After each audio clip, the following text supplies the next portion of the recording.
Hello, class. This is part three, chapters chapters 5 and 6. I'm going to cover today. Uh, Research as well as customer relationship marketing. So we're going to dive into chapter or get into this part of the book. So gap one, talked about gaps last time. This is the listening gap.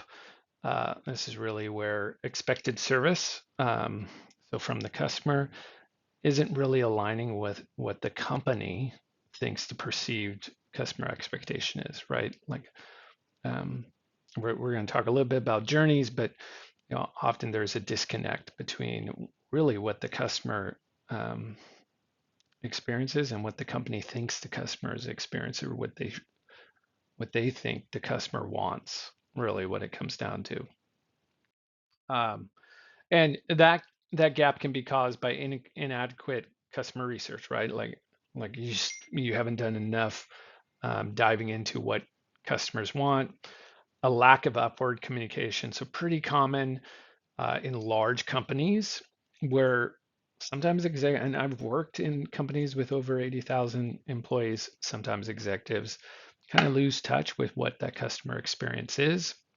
Insufficient relationship, right? Like uh, not good understanding of the different customers, poor relationships, and then inadequate service recovery, meaning when stuff goes wrong and don't necessarily do the best job of fixing it. And service recovery, we're going to dive more into chapter 7, which is going to be in the next part of the course. But we'll dive into chapter 5 now. So listening to the customers. Um, and really, this gets into market research. Tons of different ways to go about market research. You can be super sophisticated. You can be less sophisticated. But really, uh, service research program is the portfolio of all that different research.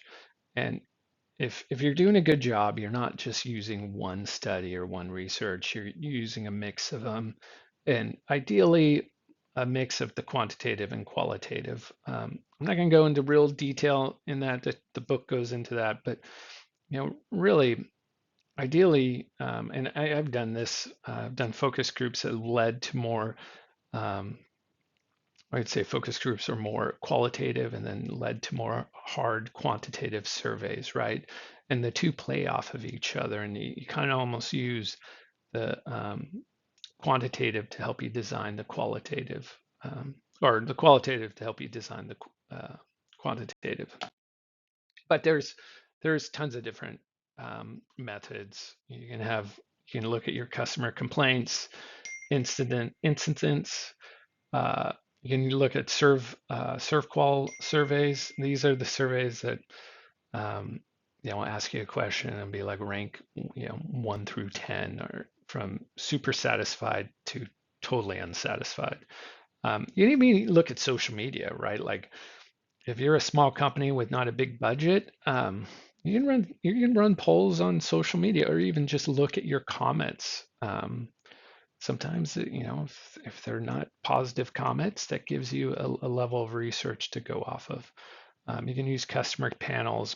And then if you're losing a lot of customers, so you have a high rate of defection, doing lost customer research, reaching out to those customers and figure out like why did they leave? If you've ever left like a cell phone company, or well, many of you probably don't have DirecTV, but when you leave DirecTV, they kind of hound you for a couple weeks because they're trying to figure out, one, they're trying to get you to come back, and that's a good example of service recovery, but they're also trying to learn why you left. And so again, all these are good examples. Um, Most likely you will not have money or time to do it all, but you want to pick a good assortment of them that give you a good sense of where to go. Another thing you can do is customer journeys and experience mapping. Um, I've done this many times. If you're ever part of a creative team, you're probably going to do this from a communication touch point standpoint. But you really want to map out, like, how did the customer find out about you? When did they interact with you first? how was that purchase? Um, from there, what was that experience of onboarding, and then did they stay with you, and so forth. From a marketing standpoint, again, highly likely in your marketing careers at some point you'll be involved in a customer journey. Sometimes it's really diving into exactly what is that messaging. How many times are you sending out an email? Are the emails really effective? Um, what is that experience to nurture someone through a great journey? Another thing to look at, and I would say just in management, period, looking at a table like this is a great way to figure out where to invest and spend your time. But the way this is set up is the left-hand side, the vertical, is in essence uh, the perceived importance of an attribute, right? Is it really important or is it less important? The bottom or the horizontal is really how well are you doing at delivering that? And so really where you want to be ideally is have as many of the attributes in the upper right, because that means you're spending your time delivering things that the customer really wants, and you're doing it in a great way. So, um, hair salon, for example, uh, I don't know why I picked hair salon, but um, you know, probably a number one attribute is you want good barber or good stylist to cut the hair really well. Um, and if you're doing a great job on that, then you're going to be on the upper right. Another attribute that's maybe not as important is having really high-end hair products. Well, you might you might be in that lower left quadrant doing a great um, or you might be on the lower end of that, but that attribute may not be that important, right? So it's low, but you're performing great because you have all the greatest high-end hair products.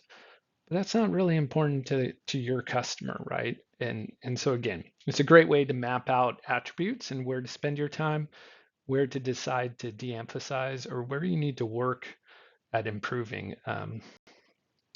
So, um, and then again, market research. Really is a great way to figure out how to better understand why customers are not happy, how to get more customers, how to deliver that um, expectation, the customer's expectation, and align that better with what your company perceives as the expectation. In essence, close that gap. One thing I wanted to point out in the textbook, there's usually a technology spotlight uh, in this chapter. It talks about AI and research. I kind of want to put a spin on this. If you're using Chat GPT or Copilot or Genesis, um, whatever Facebook and X's latest AI as AIR, um, I if you're looking at doing market research, you're working for a small company, you don't have a big team or a research agency to go off of. Hey, it's a great way to throw out some prompts, some details, and and get a sense of like what type of research should I do. I would not take it verbatim. Um, AI can be inaccurate. I would not copy it, but it's a good way. I just showed you all the different market research, um, which can be very costly. It's a good way to kind of narrow some opportunities and get a starting point to say, all right, I'm going to do lost customer research and look at my dive into my complaints and research, and that's going to give me that. Maybe AI points me in that direction, and that's a good starting point to say, all right, this is going to tell me why um, customers are leaving my company. Diving into chapter 6, managing customer relationships. Again, if you end up in a field in consulting, this is a really big area of consulting. You may even end up with a title of partner marketing. Um, it's a big, especially in the B2B world, it's definitely a big opportunity, and a career path that many of you will go down. But in essence, it's the whole idea that keeping current customers, improving relationships is a great strategic opportunity. And not always the case, but it costs a lot less to keep your customers and grow how much they're buying from you than necessarily to go out and find new customers. And this is a bucket. Textbook talks about this, but again, just kind of reinforcing this idea of you're going to get new customers in, you're going to sell more stuff to existing customers. Um, at the end of the day, you want to make sure you're keeping that water in that bucket as high as possible, but there's holes in it, right? And it's going to leak out. Customers are going to start purchasing less. You're going to lose customers and so forth. So, those are, uh, things you want to tackle. And really, um, again, I'm in this at a super high level. Um, you want to acquire, satisfy, retain, and enhance customers. So a really good example of direct to customers is a carpenter. He acquires a project to help someone remodel their kitchen, does a great job. Customer is super satisfied. Customer is like, I have so many other things I want to do this house. I'm going to retain you, um, and I'm going to have you do a bathroom, right? My master bathroom. I'm going to have you redo my Oh, you did a great job. Well, that customer relationship gets enhanced when that person is also like, and I'm going to tell all my friends about you, and in essence become an advocate on your behalf. They're growing your business, and now you're into a relationship, right? And so um, you're uh, maybe you're doing their third bathroom at a discount, or you're charging them cost because now they've generated so much business just by having you do more in their house, but also just becoming a advocate on your behalf. That now you're returning that with some type of discount. That's a real kind of simplified structure, but in the B2B space, I mentioned consulting.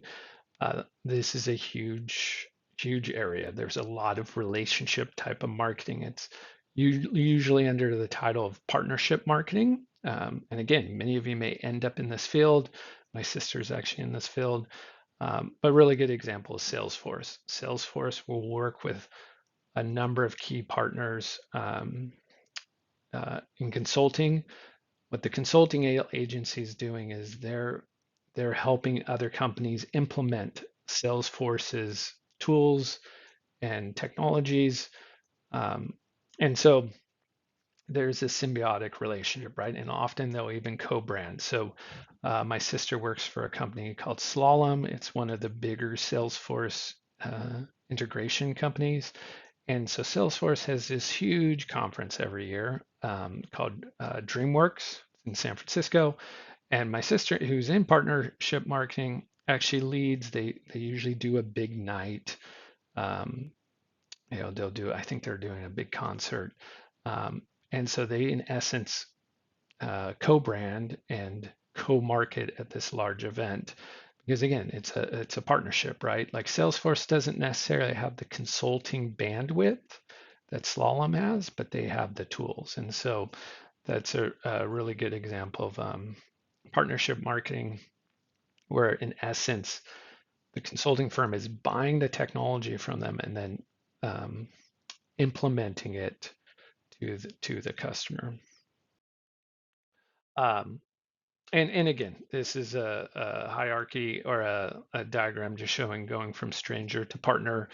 Um, and the vertical is the customer share of wallet, meaning um, as that partnership continues, there's more money coming in from that customer, and um, the customer. So the share of heart. Imagine, your love for that company is increasing as well, right? And so it's more symbiotic moving forward. Um, and you build this often, companies will, um, build relationships. Uh, the other thing that you also find is, um, uh, like again, suppliers. I worked for American Honda Motors, and they worked very closely with Michelin Tires and Delphi, which is an auto supply company. And the whole idea is like, by building those strong relationships, you're improving trust, um, in essence, removing risk of, insufficient performance. And then, often there'll be social benefits. And then ideally, again, there's some special treatment, right? A good relationship. Often the seller is giving the buyer a discount at some volume, right? Like you meet a volume threshold. I know I worked with a vendor, Eliza, which is owned by HMS. They do, telephonic outreach, automated telephonic outreach.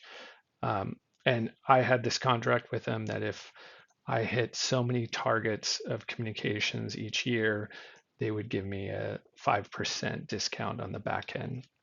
American Express does the same thing with a lot of companies, right?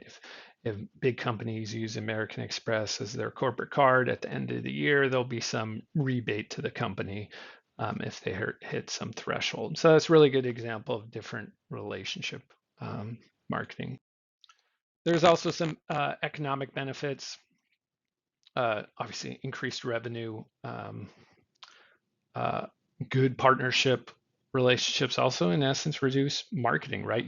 You're in essence feeding off of each other's customer bases.